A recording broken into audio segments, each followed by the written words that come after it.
1. Greetings, everyone. Pete Pardo here from Sea of Tranquility. Welcome to, I guess, a sort of episode of the Monsters Den. Come on, George, do it. Join the fun. George isn't a regular member of the Monsters Den, but he's joining Davy and myself here today as we do a little recap of the Monarch-Legacy of Monsters show that just finished last week, right? A week or so ago on Apple TV. And Davy Gallagher and George Lamie in the house today. What's up, fellas? Hello, how are you? Good, doing good. So we just wanted to kind of give our general thoughts on this because we know, we talk a lot about Godzilla on the Monsters Den show, and this TV show was, I guess, a good tie-in to a lot of what we've seen in the Monsterverse, giving all the background history on Monarch and who they are and why they are, and uh, I don't know, general, first of all, impression of the show. Did you guys enjoy it? Did you like some of it, not all of it? Do you think it made sense to do it? Davey, what are your initial thoughts on Monarch? Well, I was excited at first because I always like the idea of expanding universes. I hate it when things like Star Wars make their universes seem smaller. Everybody knows everybody. They go to Tatooine every fortnight, that kind of thing. I like it when universes feel bigger. So the idea of doing a Monarch show with very few monsters, Yeah. um, and to be fair, they do put that in the title. It's Monarch, and it's the legacy of the monsters. It's not the monsters themselves. So the idea of doing that was reasonably exciting, especially when the cast was announced and Russell and Wyatt Russell. That seemed an interesting premise and time hopping and whatnot. And then the show comes out, and there's, as with a lot of television, there's some good bits, some bad bits, some incredibly boring bits. And I keep waiting for it to kind of kick into gear and waiting and waiting. And I think I'm still waiting, to be honest. I don't think it ever does. I mean, full disclosure, the reason this hodgepodge of a den is because the other guys had either no interest or didn't get past the first couple of episodes on this. It's got some fantastically fun things in it, but the rule of thumb for me, I don't know about you guys, is if somebody with the surname Russell isn't on screen, it's probably quite boring. Yeah, that's a good point. George, would you agree there? I mean, it's like you got, Wyatt and Kurt, and they kind of made the whole series happen for me. And that's what really worked for me, I think. Your impression? That the ability what the casting allowed them to do with those two is a cornerstone of the show. Yeah. It makes it work. I wouldn't go so far as to say it's always boring if they're not in the scene, but yeah, the best scenes are with them. And for me, also Anna Sawai, she seems to have a little something besides luminous looks. I mean, she's gorgeous, but she also seems to have a little charisma of some kind, burning intensity. But yeah, some of the other ones, okay. Yeah, I mean, for me, this show seemed to succeed and fail on a couple things that I think, these films succeeded and failed with the same thing. So I found for most of these films, I enjoyed the Monsterverse. I like all these movies, right? I think they're fun. But like I've always found that like the human characters in these films, I just don't give a shit about. And I find that a lot of the human characters in the show, I also don't give a shit about. But they at least through, what was there, 8 episodes? I lost track of how many there were. Was it 8 episodes, 9 episodes? 10. Was it 10? Whatever. At least you had all those episodes to get to know them a little bit and see them interact, and you feel like it wasn't just a 2 hour movie where, an hour of a 2 hour movie, you get all these people that you don't know and you don't care about. At least here they kind of took you through their journey, I think. What I really liked about this show is, and they didn't really reveal this till later on, was this whole, all right, so now they basically, just to give everybody a little idea here. So this show takes place in between and around a lot of what we saw on these, right? And that really wasn't apparent till the last couple of episodes when all of a sudden, we go down to Hollow Earth, which was introduced in Godzilla versus Kong. And then we find that there's like the time difference. When you're down in Hollow Earth, you feel like you've been there for however long you've been there. Oh, it's the day, it's a week, whatever it is. I go back up, and then you get back up to the surface, and 5 or 30 or whatever it is years have gone by. So I think that's kind of unique, and they can do a lot with that. But ultimately, and George and I like texted back and forth quite a few times over the last couple of episodes. And I think we both had this similar feeling that like some of these episodes just kind of dragged, and they just kind of inched things along.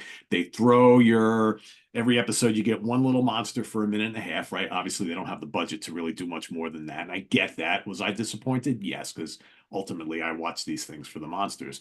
But then, like, it just seemed like we were leading up to the final episode. Spoiler alert here, everybody, that this film basically all it did was give you a lead in to the next Kong and Godzilla movie. And it's and that the final scene, right? The final scene all of a sudden then takes you back to here. And then Kong shows up for the first time during the series at the final scene.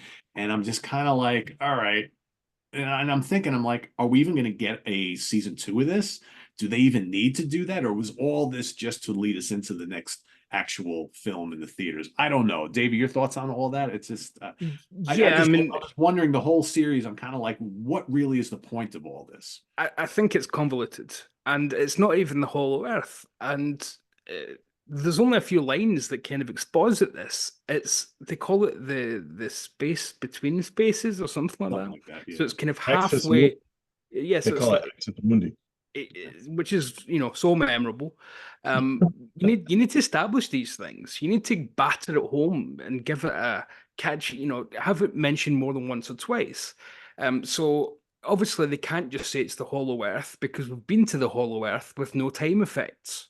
So they have to come up with this convoluted, oh, it's like the Hollow Earth, but it makes you time travel is different here, and don't think about it too much, folks.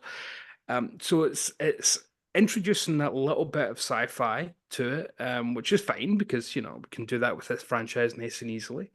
But I think that it doubles down on aspects that of the franchise that nobody cares about. We don't want, or I certainly don't, the origin of the company that makes Mecha Godzilla. That's not interesting to me. I thought we should be concentrating more on the eco organization that Charles Dance is a part of in Godzilla King of the Monsters, because they were completely out of the picture by the time of Godzilla versus Kong. Right. I thought we'd get a lot more of actual Monarch, who in this, they seem to be a two-bit operation for a lot of it. Yeah. They don't seem to be the great scientists like Ken Watanabe's character, Dr. Shirazawa, from the first two films. There's really none of that in here at all. Monarch here are bumbling oafs or strangely French assassin types.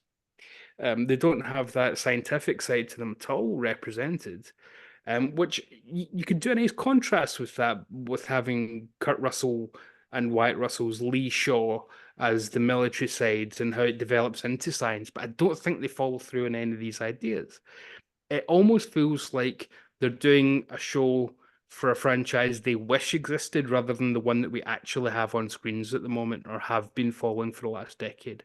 And I don't really think a lot of it works. I think a lot of the family drama that's in here, throw it away. The idea of the father having two separate families in secret, what does it actually do to the plot? Nothing. It's not as if it drives a wedge between anybody. Everybody forgives the father pretty much instantly. They might as well be brother and sister anyway because they interact that way. There's no reason for them really to be secret brother and sister other than it gives you a little bit more human drama. But again, there's no dramatic things added to do so. So it falls, unfortunately, into a lot of the kaiju human drama traps where they add in drama but don't make it dramatic. They just have the template for drama, but none of the actual drama that you'd expect would get people engaged. And that especially is egregious after we've just had Godzilla minus zero. or Menace 1, where it's such a great example of how to care about characters in 2 hours, where you care about characters in 10 minutes of that film more than 10 episodes of this show. I know. George, I mean, do you want a second season, and where would that take us, right? Because we've got the other film coming out in just a couple of months. My thought right away is, as I'm watching the ending scenes, was it's certainly set up for it, but now you guys are talking about, is it set up for the next movie instead? I guess that depends on what they want to do. I think there's an expectation game too. If you were expecting this to tie into the movies religiously, maybe you're not happy with it. And if you're expecting more of action and monsters as opposed to character study, then you're not going to be happy with this, because it's definitely more of a character study. So the whole thing seems like an expectation game. What do you want out of it? Yeah. And there's the whole thing too, for those who haven't seen it, when Kong shows up in the final scene, I guess, and well, wherever it's supposed to be, he's obviously much older. He's got like the white little beard thing going on. So is this events that happen, again, we haven't seen the new movie yet, so we don't really know, other than the trailer, where that's actually taking place. But it's almost like, Kong has been down in Hollow Earth, or whatever they're going to call it, and now the events at the end of the season show a much older Kong. So when exactly is this happening? And David, they throw out some dates in some of these films. Like, I think if you were to go look at the timeline of all of these movies, they all have a different year attached to them, and they're kind of all over the place, right? The main plot the main plot of the more modern parts, because none of it's set in our present, Right. except for maybe the end, as far as we can guess. But it's all set a year after G-Day, Godzilla Day. Right. So the main part of our show, with flashbacks to the 1950s. This is the centerpiece of everything that this whole universe is going on. Yeah. And that's supposed to be 2015, right? Yes. Yes. So the movie came out in 2014, sorry. So we're about a decade ago, and it takes place around then, but then it jumps back to the late 40s through the early 60s, where we'll see the development and setup of Monarch. I don't think they're doing much terribly interesting with that either. It's not as if there's any tension. We know Monarch's going to exist. I thought the casting of the character, the actor that plays Bill Randa, was quite terrible. There's no way that guy turns into John Goodman in 10 years. I was wondering that myself. I'm like, especially when you've got John Goodman in the show, and yeah, well, kind of. They clearly just filmed something with him on set. We were talking in the Monsters Den a couple of weeks ago about when they just film something with an actor and then we'll work on a script later. They clearly did that with John Goodman on the set of Kong Skull Island, because he looked exactly the same, and he's got the beard and the look that he had in that. So John, just say these lines and we'll put them in something later. We don't know what it'll be. And it, that sets it up nicely, but this guy is not Bill Randa. So you're kind of invited to draw comparisons between the movies and these. And there's just so many characters in this that I don't think they get developed. I mean, yeah, it's character drama, but again, they don't have much character to them. Who is May, apart from being a hacker who has a bit of a past with the agency, who goes on to create Mecha Godzilla? Who is she as a person? We meet her family even, and I still don't really know who she is. yeah. And not in a kind of, oh, she's intriguing, a mystery character. They're all kind of like that. The human characters, where I don't feel like I know who they are as people. They seem to, if they're off screen, they don't exist. It's one of those kind of things. They don't feel fleshed out at all. None of them are, and they're all played well. That's the kind of annoying thing. They're all played really well. I just think there's some tightening up here. Get rid of a couple of side characters, get rid of 4 episodes, and you could probably do a really good 6-episode mini on this. But as to why it exists, I think I can only extrapolate. The only thing that comes out of this that's new to the franchise is the time differential. So essentially time travel, because you could go into the Hollow, well, whatever it's called. George, you remember the fancy name? What's it called? Axis Mundi. Axis Mundi.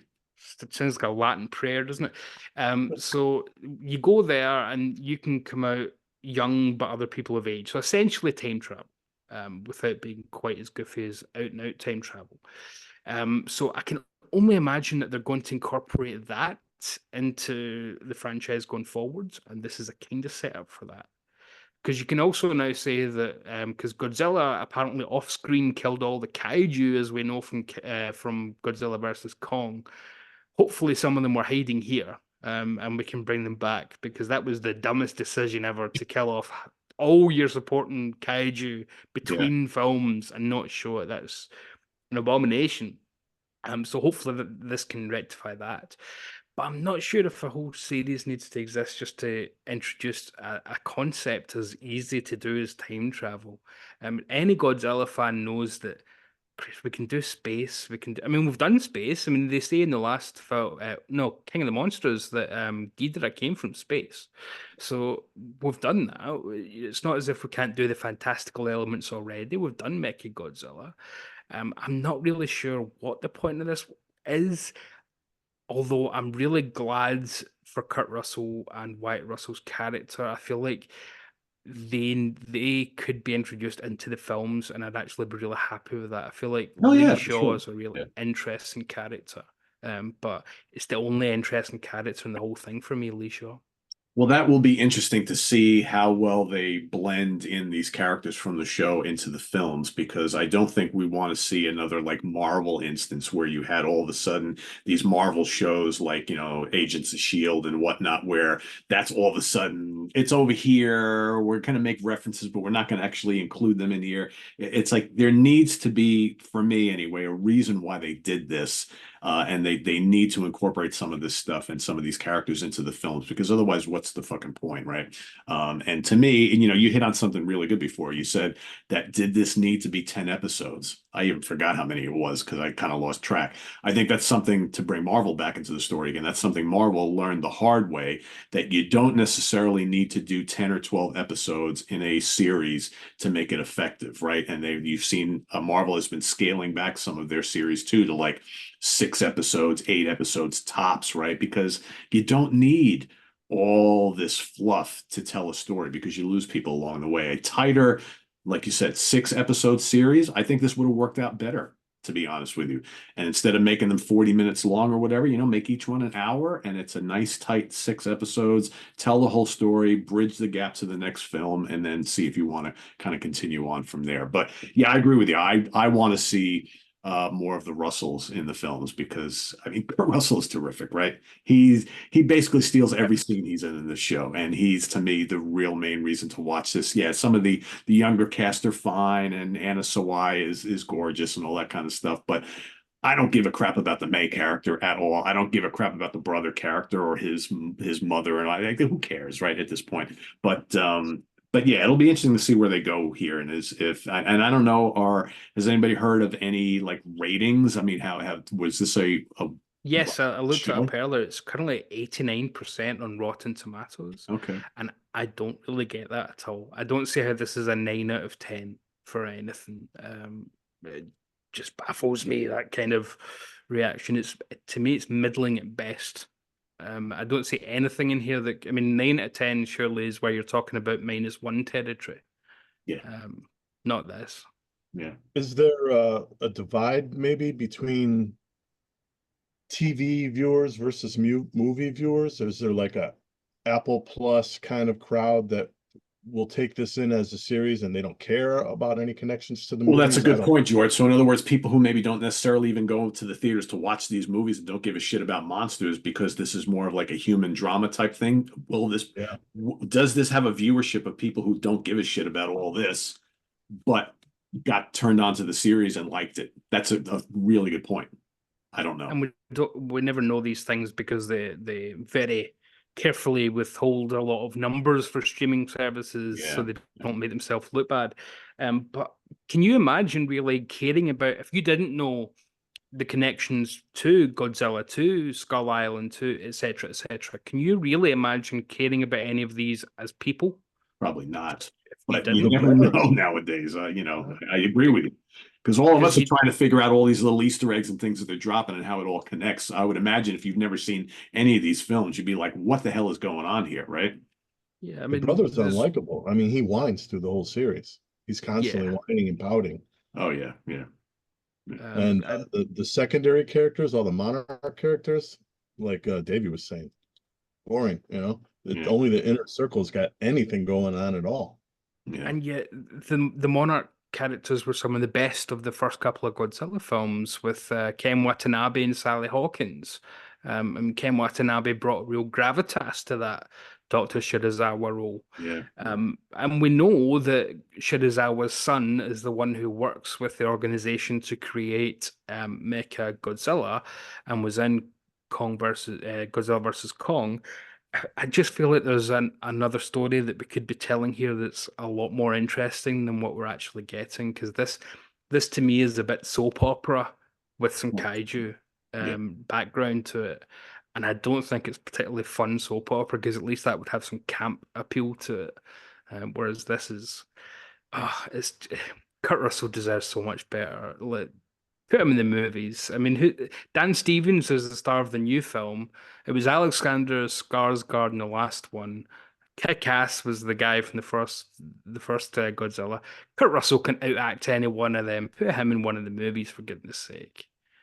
What struck me as particularly soapy is that they make Anna Sawai's character a lesbian, and then Oh, they have these little moments of obvious affection with her and May, and Kintaro's noticing and he's not too happy about it. It's like, what is this in here for? Yeah, we yeah. really didn't need that at all. It was totally Oh, unnecessary. I agree with you. I kind of groaned when that happened. I'm like, oh, do we really need to do this? It's that really gotta important. be a lesbian and everything. Yeah, Yeah. and you don't want to sound like a dinosaur and be one of those, oh, everything's woke these days. But there were points where it felt like, okay, we've got a nice diverse team, and we've got, oh, she's a lesbian, and it does feel a little bit like tick, tick, Inserted. Yeah. tick. Oh, Yeah. Kurt Russell's the epitome of a white guy. Bring another Asian actor in. We need to balance it, and that's fine. But again, as George said there, when it feels like you're just putting it in there to go, look at us, We aren't did we it. great? Yes. Yes. Yeah. When there's no point to it, there's no real chemistry between them sexually until that point. Yeah. It's silly. It's silly. I don't think Um, I don't think this series needed any kind of relationship, anything, regardless of what it might be. I just don't think that that's important to the story. So like, why put it in there? And then they didn't even flesh it out really. So it's like, why make these references if you're not going to follow through with it? I don't know. To me, it just seemed like let's just do it just to, like you said, check that box and say we did it. So I don't know. Yeah, I would assume because when is the release date of the next Godzilla Kong film? That's coming I up. think they moved it up to March. It was Yeah, April, but I think it's yeah, moved because up to another March. film got pushed back, so they took that slot. So Yeah. my guess is they're not going to announce anything about a season two with this until after they see how the next film performs. That's my guess. I could be wrong. Maybe they'll announce something sooner, but we'll see, I guess.